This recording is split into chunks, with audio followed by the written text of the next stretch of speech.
Ladies and gentlemen, I am Kagekaze. This is Diablo 3, and war. War has changed. So, unfortunately, the servers are currently down for maintenance, and they will be down for roughly the next 40 minutes. So I really don't have any footage I can get to you guys just yet, and someone else already went over these options, but since I'm getting a little antsy and I want to talk about the game, I figured what I'll do is I'll come in here and we'll talk about the generic patch notes that we've got, so that I don't waste too much time talking about them when I decide to go through with my characters. I've decided to start with the Demon Hunter. As many of you may have seen with my Demon Hunter video, I liked the Demon Hunter but wasn't a big fan of the damage that the Demon Hunter did, and they have buffed the Demon Hunter just like they said they would. Demon Hunter damage overall has been buffed. From what I gathered here, let me just pull my information up. Demon Hunter, by about 66% average buff increase. This number, is not an overall power number. It's just basically an average of how much of a buff each skill individually got. Put this into perspective, the other classes have not really changed that much. The Barbarian got around a 10% overall damage buff. The Witch Doctor getting hit with nerfs. Wizard getting about a 5% buff. And the Monk a very slight buff. Seems heavy when you look at it on paper because certain skills got buffed fairly heavily, or nerfed fairly heavily. But overall, the Monk's power has not really changed.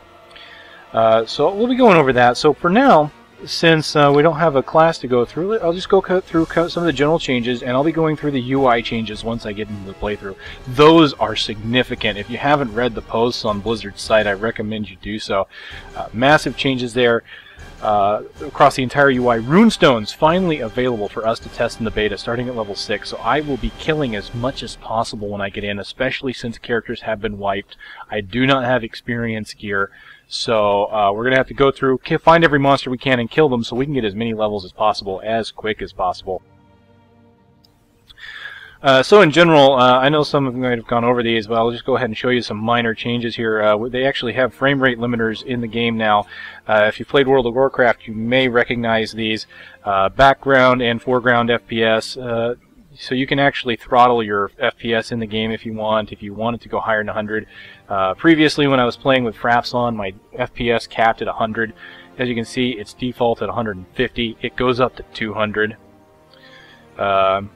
I'm not really overly concerned about that. It's the background one that's interesting. As you can see, you can make sure that the game does not try to use up all your resources when it's in the background. So a lot like WoW, it's a game where they don't mind if you Alt-Tab. They don't want the game to take up too many resources on you. Other than that, I haven't seen too many other changes here. So beyond that, I've got some general patch notes. I've got the notes printed out right here. I've actually been going through them with a fine-tooth comb so that I can talk about them in detail.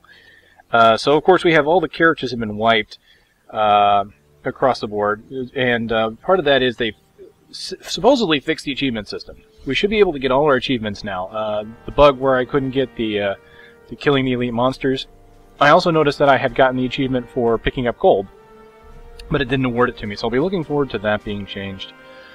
A couple of changes to the auction house, which I never really went over.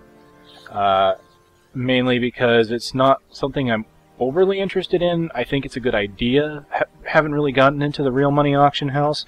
Supposedly with this patch we will be able to do not only the real money auction house but the gold auction house, so we'll be able to see how they interact with each other. I may go over that at some point, but it's really not the focus that I'm interested in. I'm more interested in the game itself since I've only recently gotten into the beta. Alright, there have been some changes to the base stats. Intelligence not only grants you your damage as your casting class, but it adds 0.1 per point to resistances, and no longer increases the award from health globes.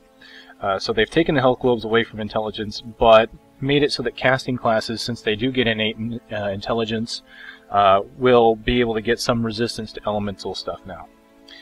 Change to dual wielding. Certain skills will now always use the main hand weapon to determine damage, even if you had used it once and it's now the offhand's turn. They give the example of Cyclone Strike. It will only use the main hand damage even if the offhand is set to swing next. So this kind of gives you the idea that you probably want to keep your strongest weapon in your main hand if you're dual wielding. This was a concept that many skills used in World of Warcraft. They usually focus your main hand damage rather than the offhand. Alright, the advanced tooltips can be permanently enabled now, and that's a really nice change. I'm looking forward to that. Public chat channels are available to test in the beta. I probably won't make a video on that as just chat, but that's something many people have been happy to see. They've made a major change to the skill system. I will not really go over that hill. I will go over that in the game because it's really something that has to be seen, and I want to experiment with that. Active and passive skills have been adjusted for all classes, so another good reason to take a look at these because we don't know what level we're going to get everything at now. They haven't updated the skill calculator. We really don't know what level everything's going to be at, and we also don't know what runes and what level of runes they're going to give us. Even though we do know we will be getting them at level 6. A total of 5 runes by level 60. This is a great change, and I'm going to tell you why, and this is something I like. In the old betas here, or in the old concept for Diablo 3, you would cap out with your skills at level 30. So at level 30, you've learned everything there is to learn about your character. You have every passive and you have every active ability. But the level cap for the game is 60. Never really quite liked that concept, because in Diablo 2, you got skill points, and you could put points into your stats. Now granted, putting points into your stats was kind of lackluster. A lot of people miss it, but to be honest, I think it was kind of a flawed system, especially since you could make it so that your character was not viable at all in the end game if you put them in wrong. So, without stat points to put in yourself, without skills to unlock, you're basically, every time you level from 30 to 60, you are basically just gaining in power. More damage, maybe, more mana or whatever have you, which is great. But when you level, you want it to be something special. Now, with the runes, you will be unlocking something every level all the way to 60. So, and sometimes more than one. They've said multiple runes. I mean, you think about it, each class has somewhere around 20 to maybe 22 skills. With 5 runes to unlock across every skill, there's a lot of potential that you will basically be unlocking something all the way to 60, and I like that. That means Inferno is going to tax you.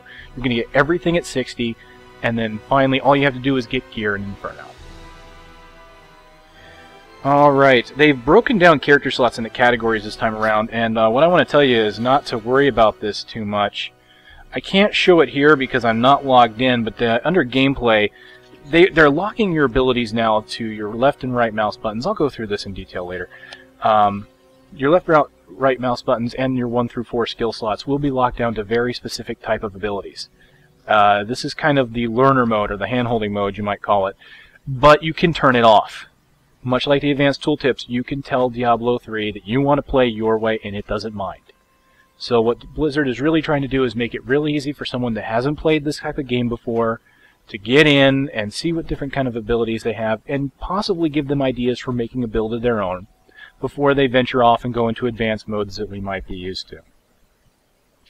Alright, overall, like I said, there's been buffs across the board, fairly minor, except in the case of the Demon Hunter that's got a lot of buffs. I am really looking forward to that, to see how they change. We've gotten a nerf on resource generation for the Wizard and for the Monk. Actually, may not be a regeneration nerf on the Monk. Actually, they'll get a buff in the form of items. Items for regeneration for the Monk have been buffed. Whereas you saw on my playthrough, the regeneration item I had was 0.22. That will go up, though they didn't give an exact number. Crafting has changed a little bit. The cost to level the blacksmith is reduced by 50% per buyout. So where it was 50 before, it'll probably be 25. As you saw later in my videos, it was getting to 2,000 gold to level. That will be down to about 1,000. I'll go over that a bit. I won't go over that right away. I really don't want to be into crafting right away when I have skills to look over. Gold and reagent costs of blacksmithing recipes has received a tuning pass, so obviously no details there. They have made it so that weapons can now proc damage affixes more than once. So when you're crafting, if you got a minimum damage or maximum damage, it didn't have a chance to double proc. Now you can have a double proc of minimum damage, maximum damage, or any elemental type. So what that means for you is that you can possibly get some weapons that have some really high minimum and maximum damages. So the random crafting system could put out some really good loot. Aside from that, there has been some changes to the Templar. His heal ability, where he heals you, and the loyalty ability, which heals you per second, have both been buffed. Numbers have not been given. There have also been new affixes added to items. I'm not sure if we'll see this in the beta. Looking forward to see if we do. New affixes that have a chance to proc Fear, Stun, Freeze, Immobilize, Chill, Blind, Slow, and Knockback. So there is a lot of weapon diversity now. A lot of things that they can add, and I think part of that is also to make some legendary items possibly be really legendary with some of these changes, let you really do some amazing things. I am really looking forward to that. Again, we're only playing the very first part of Act 1 in this beta. We will probably not see a lot of that. But definitely good to see going forward. Slight changes to gold here.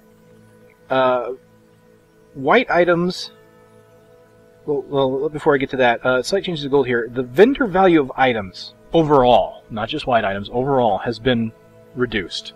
So you have a slight nerf there to items. So I'll have to take a look and see if white items are really worth picking up anymore. They weren't that great, but in the beginning of the game I could get a decent amount of gold off of them. But what they did do to compensate for that is they made it so monsters drop more gold. Really good there. So that might even out. But they did change also that vendors will carry more, a variety of items, and they've reduced the chance for them to carry a white item. Basically, it used to be that they had a 30% chance to have white items. So that's why you might see, if I went to a vendor, I didn't really go to a vendor a lot, that you could see it, but they did have a fairly high amount of white items. Now it's only 10%, so they will carry a majority of magical items. So that's really nice. They've also done a tuning pass on the health and damage of all monsters in the game. Now, we've been looking at this beta, and I've been saying over and over again, it is easy, and it is. I can sit there and take hits with the squishiest of class, and unless they've got, unless they're unique monsters, I wasn't feeling it. And, I accepted this because this is only the beginning. This is the tutorial mode, if you will. But now, we'll have to see if that's changed in any way. It is very possible that the monsters might start to hurt me. So we'll look at that. And I already went over that the amount of gold has been increased. So honestly, that's a lot of what I've got here. If you haven't visited Diablo fans, please do. There is a lot of information on the front page, including data pulled out of the game files themselves for some changes, not only in this beta, but for the overall game. Looks like we might get titles now. We might be able to unlock titles like you could in World of Warcraft. I think that's honestly kind of cool. It's a really, really minor thing when you think about it. It doesn't really add anything to the game aside from being unique. What title do you want to pick? What do you want to choose? And it's kind of something to work for. So honestly, I think little things like that, the flavor is great. Other flavor changes, of course, when you look at the skill systems. Almost every skill now has unique names. They're no longer called Spirit Generators and Spirit Spenders, Hatred Generators and Hatred Spenders, which was kind of bland. So honestly, really looking forward to this. The beta is going to be available in about a half hour. I just at least had to get some of this information out there. I am really looking forward to following this with you guys. And like I said, I'll be doing the Demon Hunter first, and not really sure what class I'll follow it up with, but if you want to leave comments, if this gets up before I'm able to finish anything else, I'll take a look at that and try and take suggestions. Alright guys, this has been Kagekaze. I'm signing out to try and get this rendered and save some hard drive space so that I can have all the footage for you for Beta Patch 13.